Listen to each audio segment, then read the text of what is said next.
ど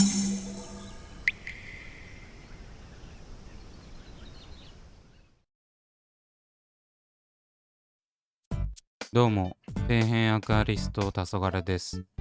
皆さん、前回アップした90センチレイアウト水槽のリセット動画は見ていただけたでしょうか？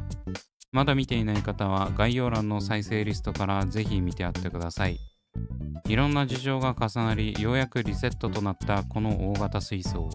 大変な作業を乗り越えて、やっと生態も躍躍することができました。しかし、実は問題は他にもあったんです。それは外部フィルターの清掃。正直フィルター掃除なんて開けて中身洗うだけじゃんって思われるかもしれませんが、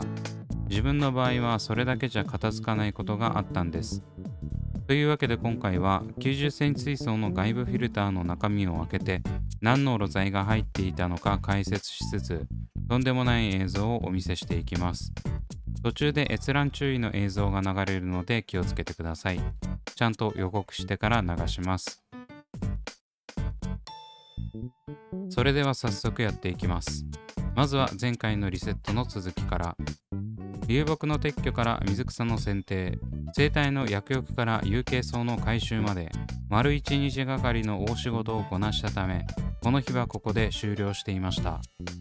正直ここら辺はまだ楽な部類で、ここからがリセット本番みたいなところがあります。実はこの映像、そのリセット作業を終えてからほぼ1ヶ月経ってるんですよね。ということはこの状態で1ヶ月放置していたということです。前回に比べて水が透き通っているのはそのせいですね。よくこんな水槽をそのままにしていて耐えられたなぁと自分でも思いますが、それだけこの後の作業が大変で腰が重かったんです。こんな感じでしっかりとスネールははびこっており、なぜかグリーンロタラは新芽を芽吹かせています。まあこれだけ視界が良好であれば作業もしやすいですね。上には1ヶ月間でしっかりと溜まった油膜も張っています。そんな重い腰を上げてリセット終盤戦開始です。それではやっていくことをおさらいしていくと、ソイルとレイアウト素材の回収、そして水槽内の清掃です。まずはソイルが一番の関門であるため、そちらから対処していきます。自分の回収方法はいろんなリセット動画でお伝えしているので詳しく解説はしませんが、園芸用ホースで水ごと吸い取っていきます。今回は90センチ水槽ということで回収するソイルも大量にあるため、このように15リットルバケツ4つと100均の洗濯ネットを用意してきました。こうすることで何度も往復せず、一度に60リットルの水とソイルを収容することができます。ちなみにこの水とソイルを一気に吸い出す方法、皆さんがやっている水切りスコップですくうのとどっちが楽なのかは分かりません。個人的には見た目の気持ちよさと周りがびしゃびしゃになることを懸念しているためこちらを採用しています。ただ水量が多いと何度も水を捨てに行かないといけないのが難点。一度水切りスコップを使ってリセットしてみてどちらが楽か確認してみるのも手ですね。さすがに小型水槽なら吸い取るよりスコップの方が早く終わりそうな気もします。手順としてはバケツに洗濯ネットを開いてかぶせて、そこに園芸用ホースで吸い取った水とソイルをぶち込む感じです。水量が多いので15リットルバケツ以上複数個推奨。セットができたら実際にソイルを吸い取っていきます。こんな感じでサイフォンの原理で水とソイルを一緒に排水していきます。これが見ていて気持ちいいんですよね。ただ楽しすぎてやりすぎるとバケツから汚泥が溢れ出すことになるのでお気をつけください。これを何度も繰り返してソイルをすべて回収します。この時に水を入れたまま作業していいので一緒に壁面の掃除も済ませておきます。基本吸い込むためには水が必要になってくるので、なくなりそうになったら適宜継ぎ足してください。あらかた壁面の掃除とソイルが吸い取れたら、いつもの水替えと同じようにプロホースで水を吸って完了。すべての水を抜き切ったら、このように綺麗な水槽が出てきます。こうやって映像で見ると小さく感じますが、やはり90センチ水槽になると迫力が違いますね。体と余計にそう感じます。ちなみにソイルの中から出てきたかさ増し用の軽石ネットはこんなにありました。何リットルくらいあるんでしょうね。もちろんこちらは再利用することなく廃棄です。もったいない気もしますが、スネールが混入する危険性をはらんでいる時点でその選択肢はありません。まあカラッカラに乾燥させとけば大丈夫でしょうけどね。そんな感じで以前お見せできなかった90センチ水槽の最後の作業工程をお見せしたということで、これにて終了と言いたいところなんですが、冒頭でもお話していた通り、肝心の外部フィルター清掃が待っています。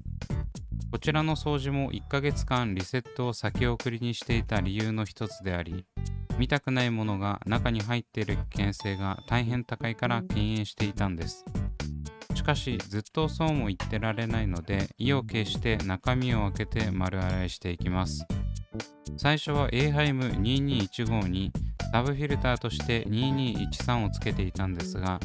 揃ってないと気が済まなかったので、サブフィルターも2215に変更しています。手始めに開けていくのはメインフィルターの方ですね。理由は後ほど。まずはダブルタップを回旋して中の水と圧を抜いていきます。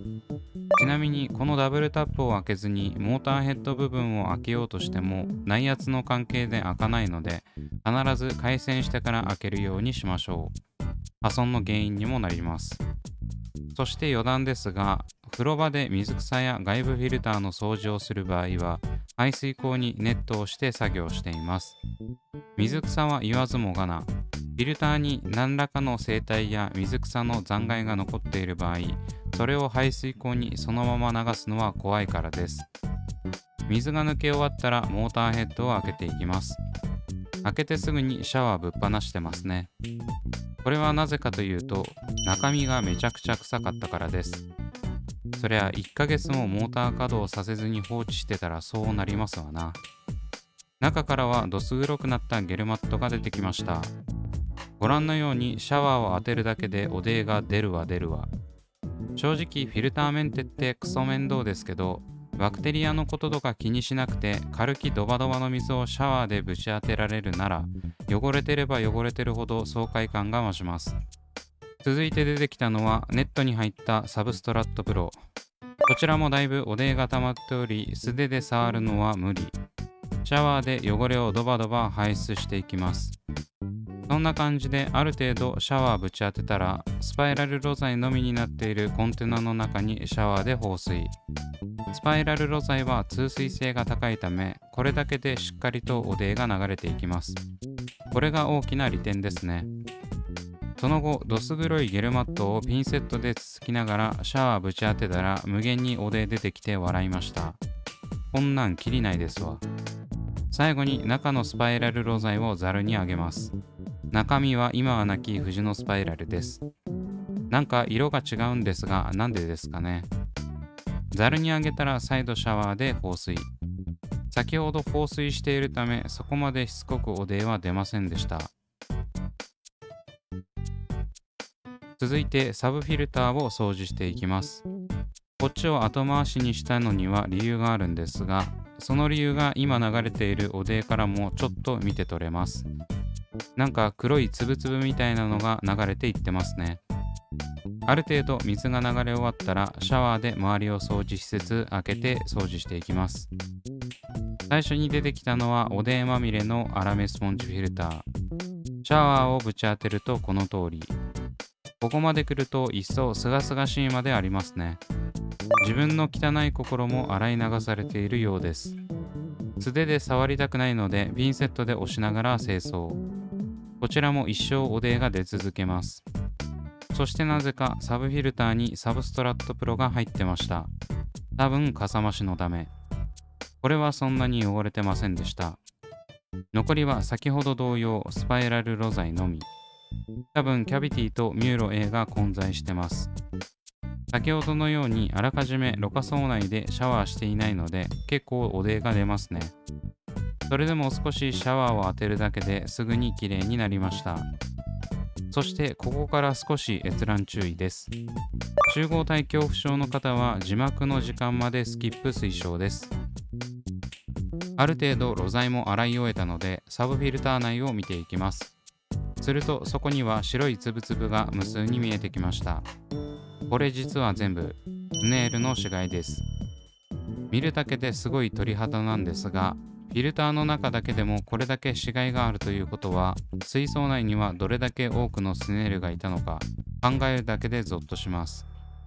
ここからはガチ閲覧注意です。大丈夫そうならそのまま、無理そうな人は字幕の時間までスキップ推奨。先ほどお話ししたように、風呂場で掃除をするときはネットをしているため、掃除で流れたスネールの死骸がネットにすべて溜まってます。それをすべてかき集めた状態がこちらになります。はい。あまりにも気持ち悪すぎて、編集中も気分悪くなってるんですが、数百は優に超えるであろうスネールの死骸が集まりました。これを見た時点で自分はスネールを許容する気持ちは1ミリもなくなりましたね。最初からそんなつもりないんですけど、こんなの見たら1匹でも水槽内でスネール見つけたら発狂しますよ。正直こんなに大量発生するのは水槽内の環境によるので、スネールがいるイコールこんなに大量にいるとは限りませんが、劇薬を使ってもこれだけ発生するということは頭に入れておいた方がいいでしょう。そしてこれがスネールをスネールキラー生態で駆逐できない大きな理由の一つです。そもそも外部フィルターを使ってなくてもスネールは低床に潜って逃げるやつもいるんですが、こんな風にフィルターの中に入られたらもう終わりです。増えたスネールが排水パイプから水槽内に一生供給され続けます。この話はずっと自分が発信し続けていたんですが、実際にこうやって映像でお見せした方が説得力があると思うので、包み隠さずお見せしました。というわけでいかがだったでしょうか。だいぶショッキングな映像を流してしまいましたが、少しでも自分がスネールを嫌う理由を理解していただければと思いお伝えしました。未だにスネール殺すな人手なしみたいなことを言ってくる自分の価値観絶対押し付けマンがいるんですが、嫌いになったのにもいろんな経緯があることを知ってほしいですね。好きな人は好きな人でスネールをめでておきましょう。自分はこれからも駆逐し続けます。というわけで今回はここまで Twitter と Instagram をやっておりますので、そちらを見ていただけると嬉しいです。それではご視聴ありがとうございました。